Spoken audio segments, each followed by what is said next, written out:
Bonjour à toutes et à tous les amis, on se retrouve pour la review de Extreme Rules 2022. Et donc pour débuter le show qui était il y a 2 jours bien évidemment, nous avons eu le droit donc au Brawling Brutes, donc Sheamus, euh, Ridge Holland et Butch qui ont affronté donc et bah, tout simplement Imperium. Et Giovanni Vinci finalement a subi le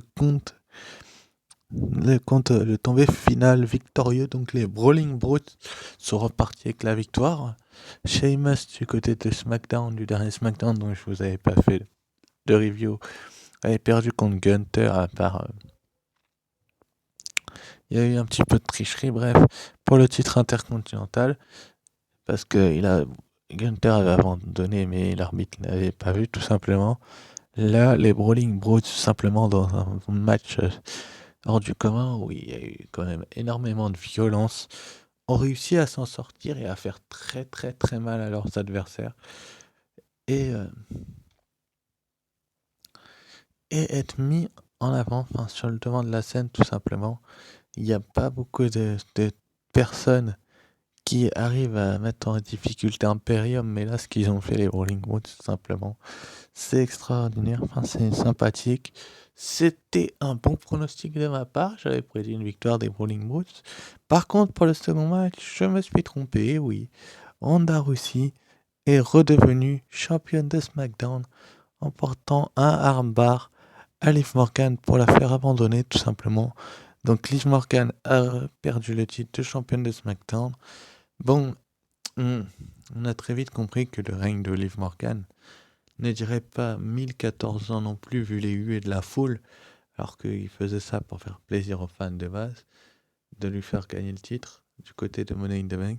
Ça a bien fonctionné au début, j'ai envie de vous dire, mais finalement,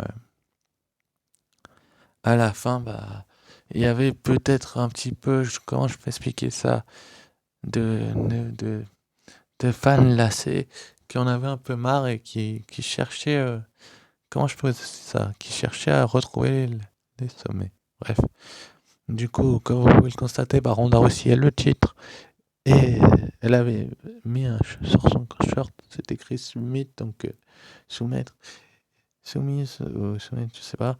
Mais en tout cas, elle a fait abandonner Liv Morgan, donc c'est pour ça que je faisais la référence du short. Donc Ronda Rousey récupère le titre féminin de SmackDown. Reste à voir maintenant la suite pour Ronda Rousey. Enfin, on se doute bien que Liv Morgan ne va peut-être pas en rester là. Elle nous a teasé un léger heel turn dans les backstage après sa défaite. Et en plus, elle souriait au moment où elle a abandonné.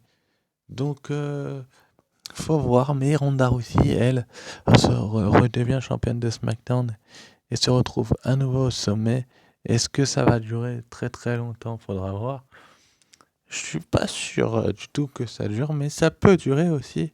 Parce que les officiels de la WWE ont peut-être envie que la badass woman on the planet, on va dire Ronda Rousey, en tant que heel, voir vraiment ce que ça donne en tant que championne et d'impressionner pas mal de monde. Donc,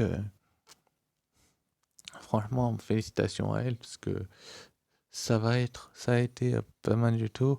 Mais bon, c'est comme ça, elle a gagné. Ensuite, donc pour le match suivant, là aussi j'ai eu raison. Donc c'était Karrion Cross face à Drew McIntyre. Donc le psychopathe écossais qui avait perdu du côté de... Comment ça s'appelle? Du côté c'était le Clash at the Castle, voilà, il avait perdu face à Roman Reigns. Et bah voilà, une seconde défaite consécutive en pay-per-view face à Karrion Cross. Donc Karrion Cross a gagné. Karrion Cross est sur le devant de la scène depuis un sacré paquet de temps. Mais là, il avait vraiment besoin de cette victoire. Karrion Cross. Occupé! Karrion Cross avait vraiment besoin de cette victoire, les amis. Et il, il a gagné, il a gagné ce match. Euh, il, il a gagné ce match et il a pas du tout fait ce que les fans voulaient qu'il fasse. Donc du coup, il y avait une légère difficulté à, à mettre McIntyre over. Finalement, Karrion Kross a gagné par tricherie, du coup, vu que Scarlett Bordeaux est intervenue avec de la brume, elle a aspergé, aveuglé Drew McIntyre. Et Karrion Kross a pu du coup enchaîner avec son cross jacket pour faire donc abandonner Drew McIntyre. Donc c'est une grosse victoire pour Karrion Kross, mais sachant qu'il va se diriger vers le titre assez rapidement, c'est logique que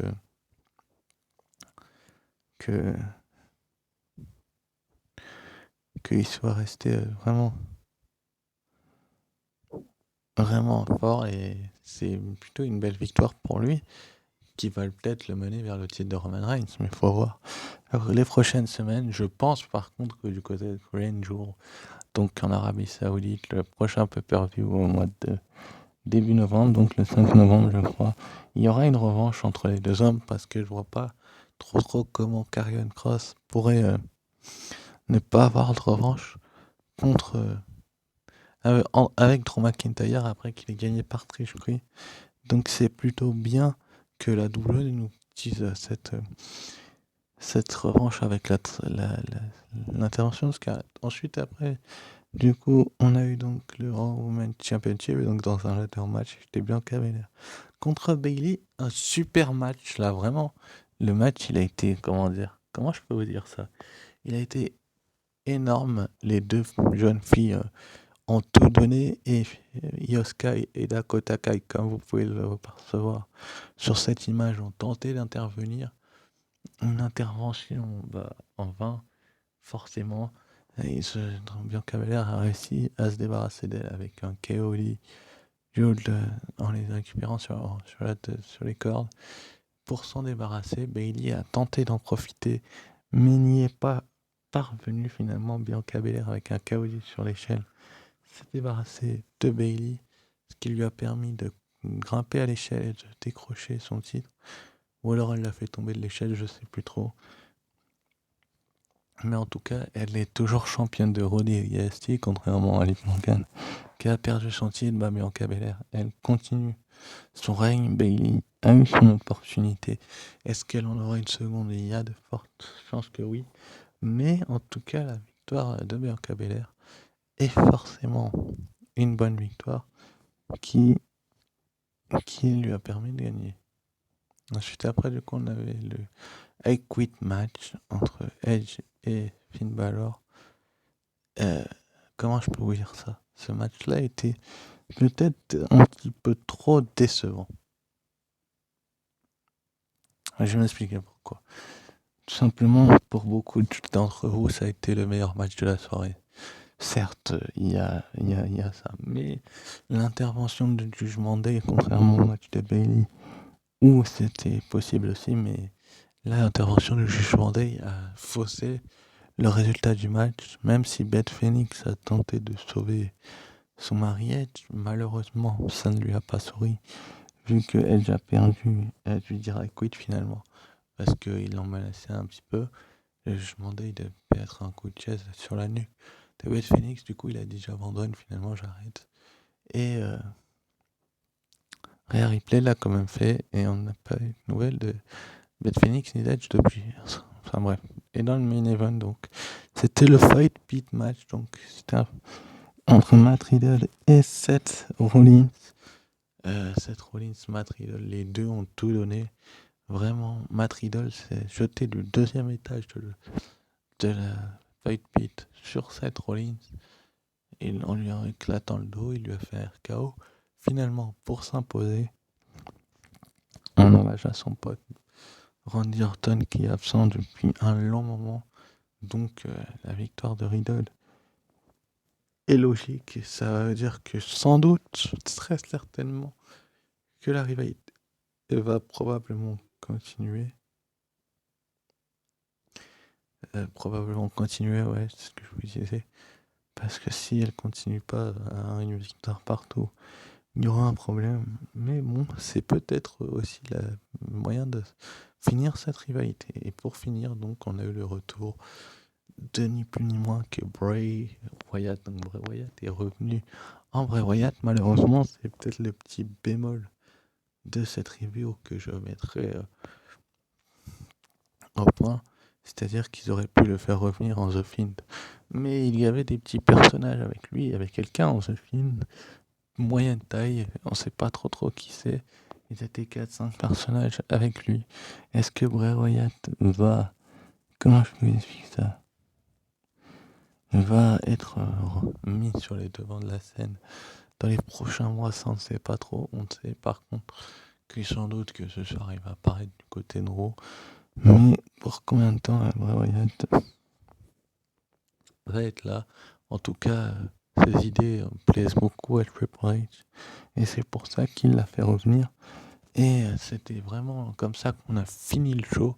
Donc les foules étaient en délire total complet. Après, justement, l'arrivée de Bray Wyatt. Et c'est sur ce que le show s'est conclu. Mais Bray Wyatt, j'ai hâte de voir ce qui va se passer par la suite. Pour lui, sur ce, je vous remercie d'avoir suivi cette review de Extreme Rules, qui était pour moi un bon pay-per-view. Je vais mettre un 7,5 sur 10 parce qu'il y a des trucs à améliorer. Et donc, on se retrouve pour la review de Raw demain. Ciao, bye.